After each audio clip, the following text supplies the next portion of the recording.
Hello friends, हम लोग पढ़ रहे थे राजकोषीय नीति। यानी कि सरकार के जो है सरकार की नीति, सरकार की खजाने से संबंधित नीति और सरकार के टूल्स अर्थव्यवस्था को संतुलित करने के लिए। तो राजकोषीय नीति की को देख लिया था हम लोगों ने कि राजकोषीय नीति के कौन कौन से अंग होते हैं। तो 3 अंग होते हैं जिसमें से हमने बात की थी उसके आय के साधन, यानी कि टैक्सेशन,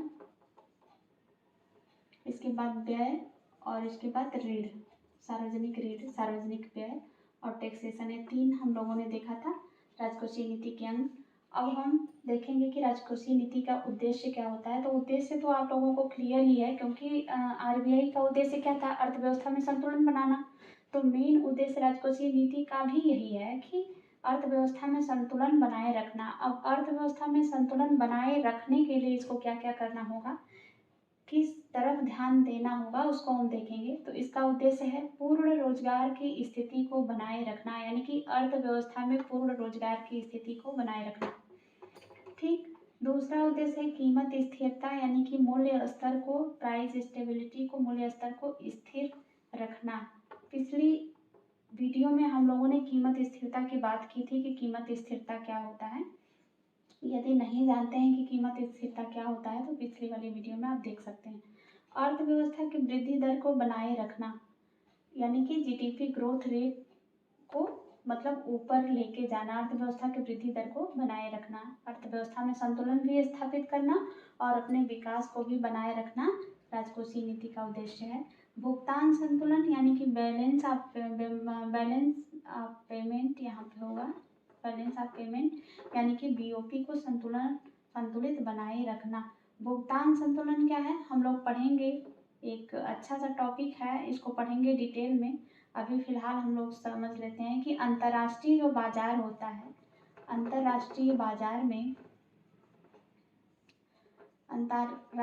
बाजार में आयात और निर्यात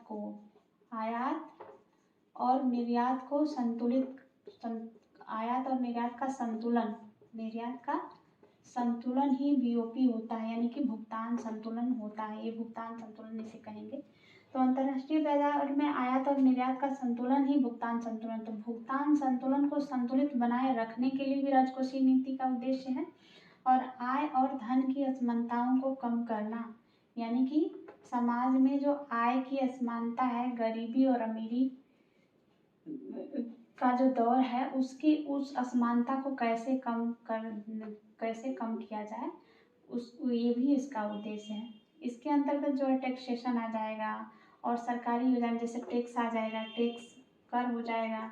इसके बाद सरकारी योजनाएं आ जाएंगी। इसके अंतर्गत आय की असमानता को कम करने का प्रयास करती है सरकार। अब इसमें हम इसके तीनों अंग में सबसे पहला क्या था? सार्वजनिक व्यय था। तो सार्वजनिक व्यय देख लेंगे क्या होता है। सार्वजनिक व्यय यानी कि पब्लिक एक्सपेंडिचर, इसे कहते हैं घाटे की वित्त व्यवस्था और इसे हीनार्थ प्रवर्धन भी कहा जाता है या डेफिसिट फाइनेंस भी कहा जाता है।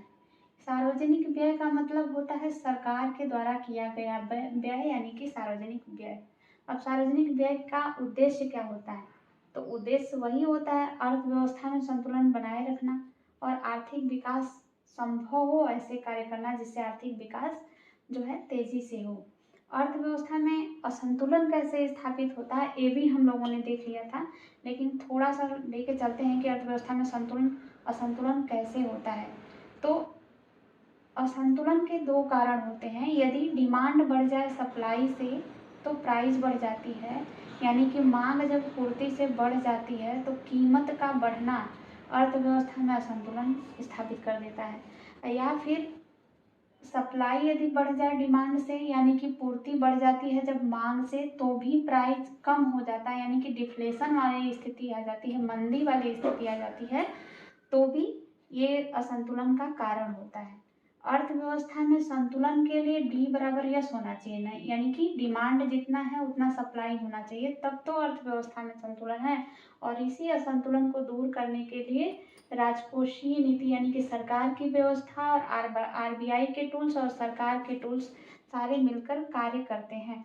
तो इन्फ्लेशन वाली स्थिति में प्राइस बढ़ जाता है, मनी सप्लाई ऑलरेडी जो है मार्केट में बहुत ज़्यादा होती है, तो इसको नियंत्रित करने के लिए सरकार करती क्या है, तो यहाँ पे ये बहुत ज़्यादा इम्पॉर्टेंट है। मुद्रास्फीति को नियंत्रित करने के लिए सरकार सार्वजनिक व्यय में कमी कर देती है। ये पीसीएस तक के एग्जाम में ये दोनों ही क्वेश्चन बहुत ज़्यादा पूछे जाते हैं, हर जगह पूछे जाते हैं, हर एग्जाम में जहाँ इंडियन इकोनॉमिक्स पूछा जाता है वहाँ पे ये दोनों क्वेश्चन बहुत अच्छी मात्रा में पूछे जाते हैं। और मुद्रा संकुचन को नियंत्रित करने के लिए सरकार क्या करती है, तो सार्वजनिक व्यय में वृद्धि कर देती है। ये दोनों पॉइंट मोस्ट इम्पॉर्टेंट है, इसको ध्यान में रखना है। तो क्या है इन्फ्लेशन, यानी कि मुद्रास्फीति को नियंत्रित करने के लिए सरकार क्या कर देती है, सार्वजनिक व्यय में कमी कर देगी। और मुद्रा संकुचन या मंदी को नियंत्रित करने के लिए सरकार क्या करती है, सार्वजनिक व्यय में वृद्धि कर देती है। अब इसका जो फंक्शन होता है करती कैसे है, इसको हम लोग देखेंगे। तो अभी हम लोगों ने क्या देखा कि मुद्रास्फीति को नियंत्रित करने के लिए मुद्रास्फीति को नियंत्रित करने के लिए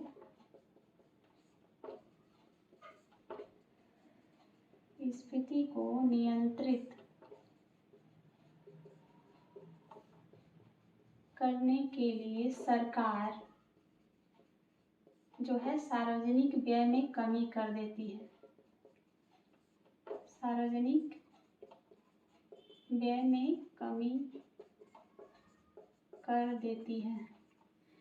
सार्वजनिक व्यय में कमी करने से होता क्या है, तो होता ये है कि यहाँ पे मनी सप्लाई जो है कम हो जाती है। मनी सप्लाई कम हो जाती है, मुद्रा की पूर्ति जो है कम हो जाएगी, जिससे क्या होगा, प्राइस कंट्रोल में होगा, जिससे क्या होगा, रोजगार बढ़ेंगे,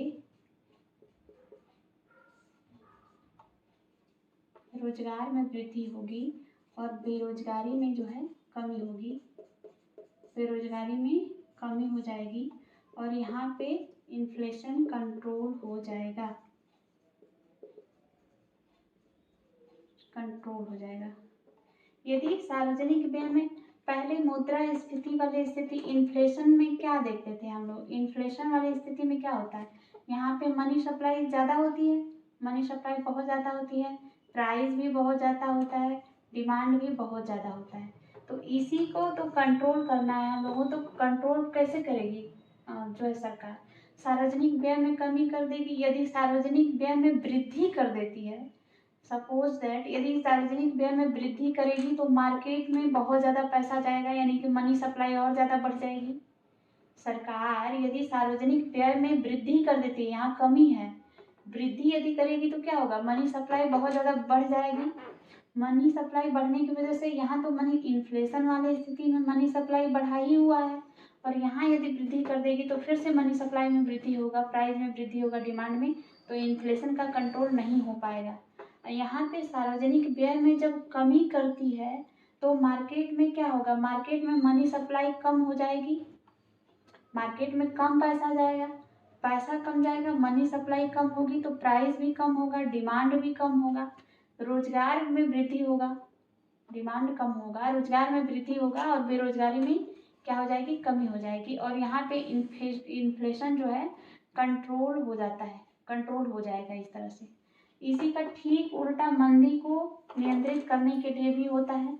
मंदी को नियंत्रित करने के लिए क्या करेगी सरकार, मंदी को जब नियंत्रित करना होगा तो सार्वजनिक व्यय में वृद्धि कर देगी, सार्वजनिक व्यय में वृद्धि कर देगी मंदी को नियंत्रित करने के लिए। सार्वजनिक व्यय में वृद्धि करने से क्या होगा कि यहाँ पे मनी सप्लाई को बढ़ा देगी। यदि सार्वजनिक व्यय में वृद्धि करती है तो मार्केट में पैसा को डाल रही है, मार्केट में मनी सप्लाई को बढ़ा रही है गवर्नमेंट, तो यहाँ मनी सप्लाई जब बढ़ जाएगा तो यहाँ पे मनी सप्लाई बढ़ने की वजह से डिमांड भी बढ़ेगा और प्राइस भी बढ़ेगा, प्राइस भी बढ़ेगा। और मंदी वाले कंडीशन में क्या होता है कि यहाँ पे मनी सप्लाई बहुत ज़्यादा कम होती है, प्राइस बहुत ज़्यादा कम होता है, डिमांड बहुत ज़्यादा कम होता है, और इसी को ऊपर उठाने के लिए सरकार सार्वजनिक व्यय में जब वृद्धि कर देगी तो मनी सप्लाई बढ़ जाएगा, डिमांड बढ़ जाएगा, प्राइस बढ़ जाएगा, जिससे होगा क्या, मंदी का नियंत्रण हो जाएगा, मंदी का नियंत्रण हो जाएगा। तो इस प्रकार से जो सरकार है, सरकार अपने टूल्स का प्रयोग करते हैं, आरबीआई अपने टूल्स का प्रयोग करती है।